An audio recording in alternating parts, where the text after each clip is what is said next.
Hi friends, இன்றைக்கி ஜூலை 6ஆம் தேதி செவ்வாய்க்கிழமை பாக்யலட்சுமி சீரியலில் என்ன நடக்குதுன்னு சொல்லிட்டு இப்போ பார்த்தலாம். மயு வந்து ஸ்கூலுக்கு கிளம்பிட்டுருக்காங்க. அப்போ ராதிகா வந்து அவங்கள ரெடி பண்ணிட்டு இருக்காங்க. கோபி வாக்கிங் முடிச்சுட்டு வராங்க. என்ன மயு வந்து ஸ்கூலுக்கு ரெடி ஆகிட்டியா, சாப்பிட்டியா அப்படின்ற மாதிரி கேட்குறாங்க. சாப்பிட்டேன் டேடி, ரெடி ஆகிட்டேன் அப்படின்ற மாதிரி சொல்கிறாங்க. சரி, ஒரு 2 மினிட்ஸ் வெயிட் பண்ண, டேடி வந்து போய் ஃப்ரெஷ்அப் போயிட்டு வரேன், நான் வந்து உன்னை ட்ராப் பண்ணுறேன் அப்படின்னது. இல்லை டேடி, நான் மம்மி கூட வந்து கிளம்புறேன், மம்மி வந்து என்னை ட்ராப் பண்ணுறேன்னு சொன்னாங்க அப்படின்றாங்க.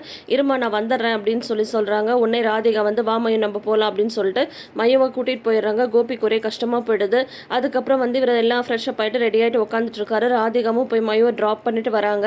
ராதிகா பாட்டிக்கு உள்ளே போக போகிறாங்க. அப்போ வந்து கோபி வந்து பேசுகிற, ராதிகா ஒரு நிமிஷம், உன்கிட்ட நான் ஒரு விஷயம் வந்து பேசணும். ஏன் வந்து என்கிட்ட மயுவை வந்து பேச விட மாட்டேன்ற, ஏன் வந்து குழந்தை என்கிட்ட வந்து பிரிக்கிற, ஏன் அவாய்ட் பண்ணுற அப்படின்ற மாதிரி வந்து கேட்குறாங்க. எனக்கு மட்டும் மயு மேலே அக்கறை இல்லையா என்ன அப்படின்ற மாதிரி கேட்குறாங்க.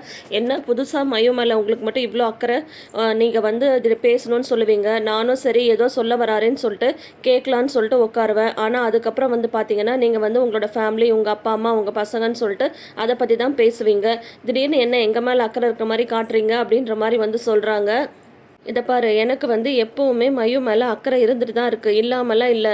நீ என்ன புதுசாக இந்த மாதிரிலாம் பேசிகிட்ருக்க அப்படின்னதும், ஓ அப்படியா அப்படின்னா மயு வந்து கோர்ட்டுக்கு வந்தால எல்லார் முன்னாடியும் அவங்கள வந்து நிற்க வச்சு கேள்வி கேட்டாங்கல்ல. அதுக்கப்புறம் மயு வந்து அந்த இன்சிடெண்ட்டை பற்றி என்ன நினச்சிட்ருக்கா, அந்த ட்ராமாலேருந்து எப்படி அவள் வெளியில் வந்தா, அதை பற்றி நீங்கள் என்றைக்காவது உட்காந்து அவட்ட பேசுனீங்களா? ஒரு தடவையே கூட நீங்கள் அவகிட்ட பேசவே இல்லை. அவள் வந்து என்ன ஃபீல் பண்ணுறான்றதை பற்றியும் நீங்கள் வந்து கேட்கவே இல்லை. அதுலேருந்து அவளை வெளியில் கொண்டு வரவும் நீங்கள் எதுவுமே முயற்சி பண்ணவே இல்லை. ஆனால் எப்போ பார்த்தாலும் உங்கள் அப்பா, உங்கள் அம்மா, உங்கள் ஃபேமிலி அந்த மாதிரி அதை பற்றியே யோசிச்சுட்ருக்கீங்க அப்படின்ற மாதிரி வந்து சொல்கிறாங்க. நீ சொல்கிறது வந்து ஓகே ரைட்டு தான், நான் மயூட்ட வந்து பேசல தான் ஒத்துக்கிறேன். ஆனால் அதுக்காக என் ஃபேமிலியில் ஏதாவது ஒரு பிரச்சனைனா என்னால் எப்படி போய் நிற்காமல் இருக்க முடியும், அவங்களெல்லாம் எப்படி என்னால் சட்டுன்னு தூக்கி போட்டுட்டு வர முடியும் சொல்லு அப்படின்ற மாதிரி வந்து சொல்கிறாங்க கோபி. ராதிகா சொல்கிறாங்க, என்றைக்குமே நான் வந்து அவங்க எல்லாரையும் தூக்கி போட்டு வாங்க அப்படின்ற மாதிரிலாம் எப்போவுமே நான் சொன்னதே கிடையாது.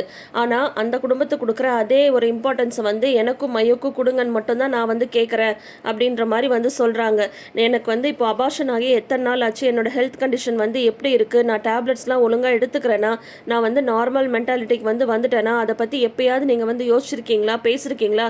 எதுவுமே வந்து கிடையாது. எப்போ பார்த்தாலும் உங்கள் அம்மா, உங்கள் ஃபேமிலின்னு அதை எதனா யோசிச்சுட்ருக்கீங்க அப்படின்னு சொல்லிட்டு ராதிகா வந்து சொல்ல கோபிக்கு வந்து கோவம் வந்துடுது. போது நிறுத்து ராதிகா, எல்லாத்துக்கும் வந்து காரணம் வந்து யாரு, எல்லாத்துக்கும் ஆரம்ப புள்ளி வந்து எது, கொஞ்சம் யோசிச்சுப்பாரு. எல்லா பிரச்சனைக்கும் காரணம் வந்து நீயும் உங்கள் அம்மாவும் தான். உங்கள் அம்மா வந்து இங்கே 2 நாள் தங்குறேன்னு சொல்லிட்டு இல்லாத பிரச்சனை எல்லாத்தையும் இழுத்து விட்டுட்டு போயிட்டாங்க. ஆனால் நீ வந்து எப்பவும் போல் கேஷுவலாக தானே இருக்க. உங்கள் அம்மா கிட்ட இத்தனை பிரச்சனைக்கு அப்புறமும் நீ டெய்லி கேஷுவலாக பேசிட்டு தானே இருக்க. உங்கள் அண்ணன்ட்ட டெய்லி கேஷுவலாக பேசிட்டு தானே இருக்க. நீ உன் ஃபேமிலியில் யாரையும் மிஸ் பண்ணலையே, உன்னையும் யாரும் வெறுக்கலையே, நீங்கள் எல்லாரும் ஒற்றுமையாக தானே இருக்கீங்க. ஆனால் என் நிலைமையை கொஞ்சமாவது யோசிச்சு பார்த்தியா? எங்கள் அம்மா நடு ஹாலில் நிற்க வச்சு என்னை வந்து தலைமுழுகிட்டாங்க. நான் வேண்டான்னு சொல்லிட்டாங்க. அன்னைக்கு காம்படிஷனில் சொல்கிறாங்க நான் அவங்க பிள்ளையே இல்லை அப்படின்ற மாதிரி வந்து சொல்கிறாங்க. என் குடும்பம் என்னை வந்து வெறுக்குது. எங்கள் அப்பா வந்து நடு ரோட்டில் என்னை வந்து அடிக்கிறாரு. என் பசங்க என்னை வந்து வெறுப்பாக பார்க்குறாங்க. என் பொண்ணு இனியா என்னை பார்த்தாலே அருவருப்பாக பார்க்குறா. இவ்வளோ விஷயத்த வந்து நான் வந்து பொறுத்துட்ருக்கேன். யாருனாலும் இது எல்லாமே நடந்தது எல்லாமே உங்கள் 2 பேருனால தானே. ஆனால் நீங்கள் வந்து கேஷுவலாக வந்து இருக்கீங்க, இப்போ என்னை வந்து தப்பு சொல்லிட்டுருக்கியா அப்படின்ற மாதிரி வந்து சொல்கிறாங்க. ஆமாம் கோபி, எல்லாத்துக்கும் நாங்கள் தான் காரணம், எல்லா பிரச்சனைக்கும் நாங்கள் தான் காரணம். நான் பண்ண ஒரே தப்பு என்ன தெரியுமா, உங்களை 2வது தடவை வந்து பார்த்தது தான். உங்களை வந்து பார்த்தே இருக்கக்கூடாது. மெயினாக உங்களை வந்து நான் கல்யாணமே பண்ணியிருக்கவே கூடாது. என் வாழ்க்கையில் எனக்கு வந்து நிம்மதி கிடைக்கும், சரி மயுக்கு வந்து ஒரு நல்ல லைஃப் கிடைக்கும் அப்படின்னு சொல்லிட்டு தான் நான் வந்து உங்களை வந்து கல்யாணம் பண்ணேன். ஆனால் அதுக்கப்புறம் மொத்தமாக போச்சு என்னோட சந்தோஷம், நிம்மதி, மயுவோட நிம்மதி எல்லாமே போச்சு. எல்லாத்துக்கும் காரணம் நீங்கள் தான் அப்படின்னு ராதிகா சொல்ல, உன்னை கோபி வந்து சொல்கிறாங்க, போது ராதிகா நிப்பாட்டு, எல்லாத்துக்கும் காரணம் நானா, நீ தான். நான் எப்போ உன்னை பார்த்தனோ அப்போ தான் எல்லா பிரச்சனையும், நிம்மதியே இல்லாமல் ஒரு வாழ்க்கையை வாழ்ந்துட்டு என் குடும்பத்தை தொலைச்சிட்டு நடு ரோட்டில் அனாதையாக நிற்கிற மாதிரி நான் வந்து நின்றுட்டுருக்கேன். எல்லாத்துக்கும் காரணம் நீ தான் அப்படின்னு சொல்ல, சரி எல்லாத்துக்கும் காரணம் நான் தான், என்னால் தான் நிம்மதி இல்லாமல் போயிடுச்சு அப்படின்ற மாதிரி தான். அப்புறம் ஏன் இன்னும் என் கூட வாழ்ந்துட்டுருக்கீங்க? பேசாமல் என்ன டைவர்ஸ் பண்ணிட வேண்டியது தானே. டைவர்ஸ் பண்ணிடுங்க, நீங்கள் சந்தோஷமாக உங்கள் குடும்பத்து கூட அங்கே போய் சேர்ந்து இருங்க, யார் வேணான்னு சொன்னது அப்படின்னு சொல்லிட்டு ராதிகா வந்து சொல்கிறாங்க.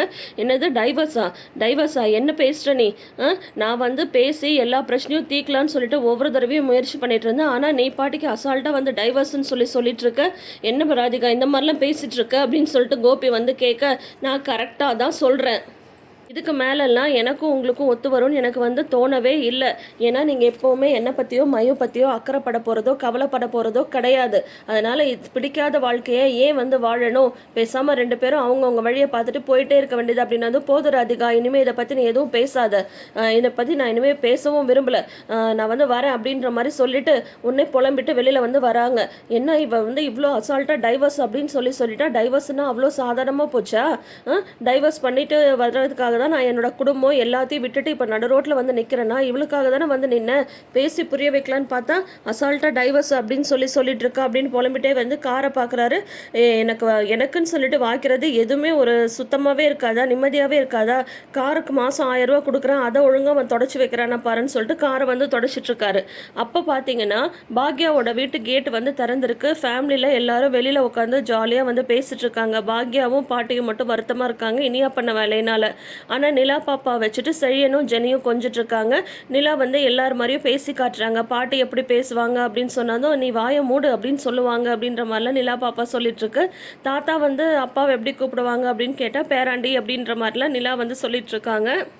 நிலா வந்து இந்த மாதிரி க்யூட்டாக பேச எல்லாரும் வந்து சந்தோஷமாக சிரிக்கிறாங்க. பாக்யாவும் அவங்களோட கவலையை மறந்து பாக்யாவும் பாட்டியும் வந்து சிரிச்சிட்டு இருக்காங்க. அதை பார்க்குற கோபினால் பொறுக்க முடியல.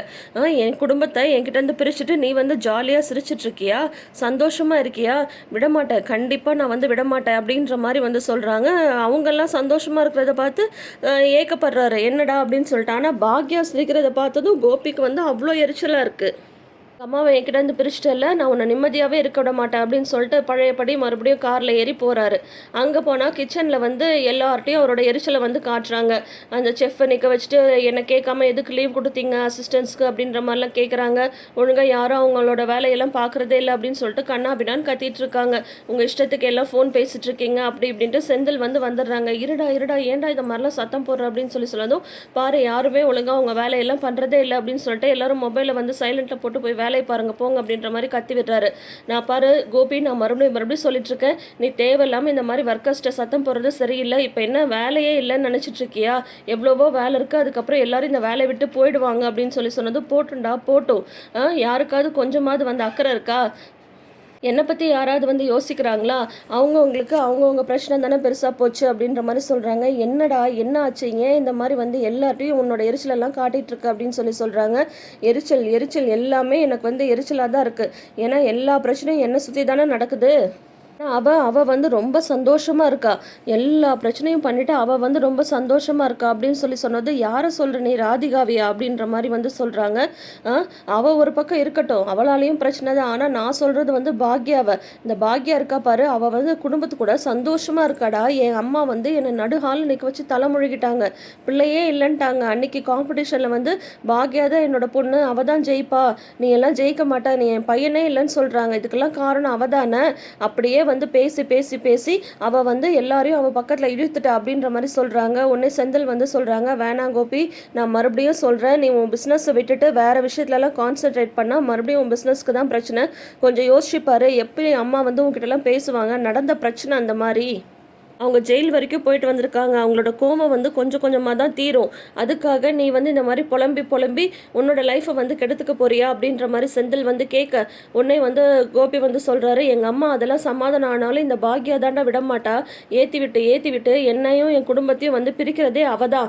ஆனால் அவள் மட்டும் சந்தோஷமாக இருக்கான். ஆனால் அதை வந்து நான் விடவே மாட்டேன், அவளை நான் சந்தோஷமாக இருக்கவே விட மாட்டேன். எத்தனை நாளைக்கு அந்த சந்தோஷம் நானும் பார்க்குறேன் அப்படின்னு சொல்லிட்டு கிச்சனுக்குள்ளே போகிறாங்க. உடனே பாரு, போய் ஒர்க்கர்ஸ்ட்டை பொறுமையாக பேசு, மறுபடியும் கோவமாக பேசி தேவையில்லாமல் உனக்கு பிரச்சனை ஏன் நீயே இழுத்துக்காது அப்படின்ற மாதிரி வந்து சொல்கிறாரு செந்தில். ஆனால் கோபி வந்து கேட்குற பாடு இல்லை. இங்கே வந்து பாக்யா அவங்க ரெஸ்டாரண்ட்டில் வந்து எல்லாருக்கும் இன்ஸ்ட்ரக்ஷன் கொடுத்து வேலை பார்த்துட்டு இருக்காங்க. அப்போ பழனிசாமி வந்து வராங்க. பழனிசாமி வந்ததும் 2 பேரும் போய் உட்காந்து பேசுகிறாங்க. அப்போ வந்து வீட்டில் எல்லாரும் ஓகே ஆகிட்டாங்களா, அந்த இன்சிடென்ட்லேருந்து வெளியில் வந்துட்டாங்களா அப்படின்னு சொல்லிட்டு கேட்குறாரு. வீட்டில் எல்லாரும் ஓகே தான், ஆனால் அதை விட பெரிய பிரச்சனை நேற்று நடந்துருச்சு அப்படின்னதும் என்ன அப்படின்னு சொல்லி கேட்குறாங்க. உடனே பாக்யா சொல்கிறாங்க, இந்த மாதிரி நடக்கிற பிரச்சனை எல்லாத்துக்கும் நான் தான் காரணம், என்னால் தான் உங்கள் எல்லாருக்கும் வந்து கஷ்டம் அப்படின்னு சொல்லிட்டு இனியா வந்து லெட்டரை எழுதி வச்சுட்டு ஏதோ பண்ணிக்க போயிட்டா அப்படின்னு சொல்கிறாங்க. ஐயோ என்ன மேடம் சொல்கிறீங்க அப்படின்றாங்க. நல்ல வேலை சார், நான் எழுந்து அதை வந்து தடுத்துட்டேன். ஒருவேளை நான் மட்டும் முழிக்காமல் இருந்திருந்தா என்ன நடந்திருக்கும், எவ்வளோ பெரிய விபரீதம் நடந்திருக்கும் அப்படின்ற மாதிரி பாக்யா வந்து பழனிசாமிகிட்ட சொல்லிட்டு இருக்காங்க. அதோட இன்னைக்கு எபிசோடை வந்து முடிச்சிருக்காங்க. இன்னும் கொஞ்சம் இன்ட்ரெஸ்டிங்காக கொண்டு போனால் பார்க்குற நம்மளுக்குமே நல்லாயிருக்கும். பாகியலட்சுமியில் முன்ன இருந்த விறுவிறுப்பு இப்போ இல்லை அப்படின்னு சொல்லிட்டு நீங்கள் யாரெல்லாம் நினைக்கிறீங்கன்றதை மறக்காமல் கமெண்ட் செக்ஷனில் சொல்லுங்கள். தொடர்ந்து வீடியோஸ்க்கு நம்ம சேனலை இப்பயே சப்ஸ்கிரைப் பண்ணி வச்சுக்கோங்க. இந்த ப்ரிவ்யூ சொல்கிற விதம் உங்களுக்கு பிடிச்சிருக்கான்றதையும் மறக்காமல் கமெண்ட் செக்ஷனில் சொல்லுங்கள். தேங்க்யூ.